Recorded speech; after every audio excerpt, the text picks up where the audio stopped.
नमस्कार, technical society YouTube channel पर आप सभी लोगों का स्वागत है।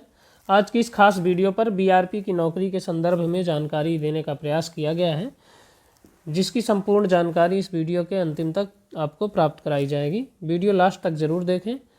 बीआरपी यानी ब्लॉक रिसोर्स पर्सन के रिक्तियाँ प्रत्येक ब्लॉकों पर निकाली गई हैं, जो एनआरएलएम विभाग की तरफ से हैं।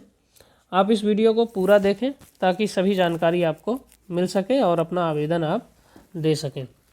क्या इसके कार्य होंगे, मानदेय क्या होगा, चयन प्रक्रिया किस तरह से की जाएगी और आवेदन पत्र कहाँ जमा करेंगे, उसके बारे में समस्त जानकारी आपको मिलेगी। वीडियो पर अंतिम तक बने रहें। तो चलिए शुरू करते हैं।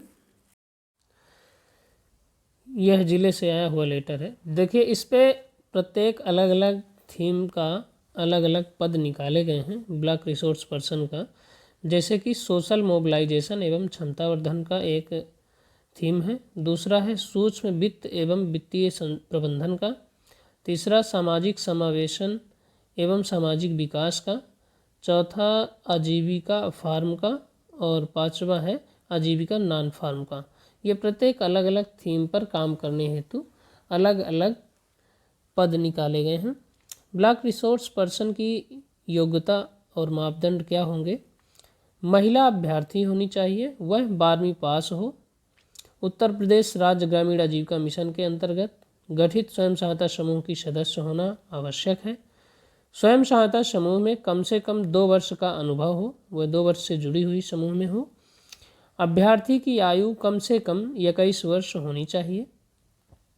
अभ्यर्थी को हिंदी एवं अंग्रेजी दोनों भाषाओं का ज्ञान होना चाहिए। अभ्यर्थी की स्मार्टफोन, एंड्रॉयड फ़ोन, जो कि आजकल प्रत्येक घर में मिल जाता है, कार्य करने की उसको दक्षता होनी चाहिए, जानकारी होनी चाहिए। अभ्यर्थी को कंप्यूटर संचालन का भी ज्ञान होना चाहिए।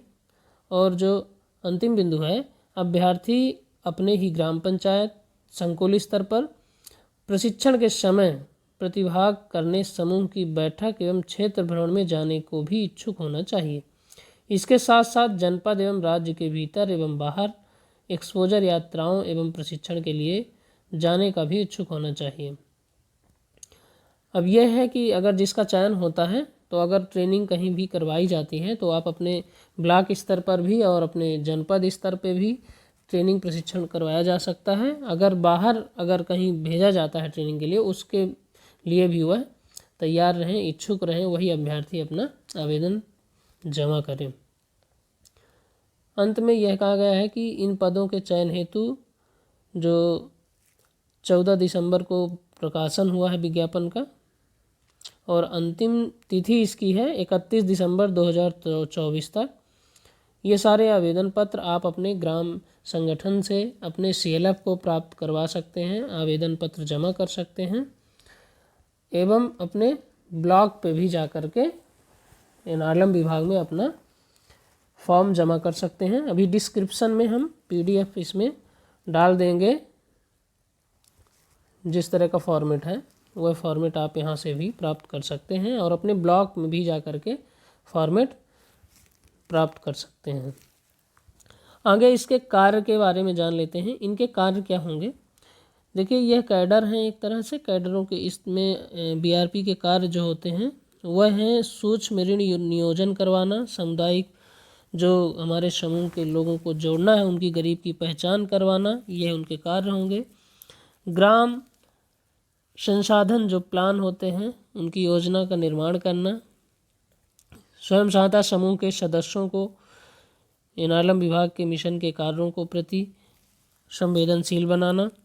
और जो हमारी संस्थाओं के पदाधिकारी हैं, समूह, ग्राम संगठन, सीएलएफ, सामुदायिक निधि प्रबंधन के विभिन्न पहलुओं पर उनको जानकारी उपलब्ध कर। कुल मिलाकर के ग्राम संगठन और संकुल स्तरीय संघ में वार्षिक कार्य योजना के क्रियान्वयन में सहयोग करना। जितने स्वयं सहायता समूह के सदस्य, पदाधिकारी या हितग्राही आदि के जो लोग जुड़े हुए हैं, उनके क्षमता निर्माण में अपना सहयोग देना, उनको प्रशिक्षित करना, यही इनका कार्य होता है। अब इनके मानदेय की चर्चा कर लेते हैं। इस कैडर का सबसे पहले ट्रेनिंग होगा 10 से 60 दिनों का प्रशिक्षण कई चरणों में होता है इनका, जिसमें उन्हें राष्ट्रीय ग्रामीण आजीविका मिशन की उनके पूरी विषय वस्तु के बारे में समान और तकनीकी जानकारी प्राप्त कराई जाती है और क्षेत्र भ्रमण कर भी उनको प्रशिक्षुता इत्यादि का समावेश बनाया जाता है। इस कैडर का मानदेय की बात करते हैं तो बीआरपी का मानदेय जो सीएलएफ के द्वारा निर्धारित किया जाता है, जो अधिकतम 600 रुपया प्रतिदिन हो सकता है और न्यूनतम 300 रुपया, इस तरह से इनका मानदेय प्राप्त करवाया जाता है। अब इनके चयन प्रक्रिया के बारे में हम बात कर लेते हैं। चयन प्रक्रिया, सबसे पहले तो आप फॉर्मेट इस तरह का भर करके देंगे।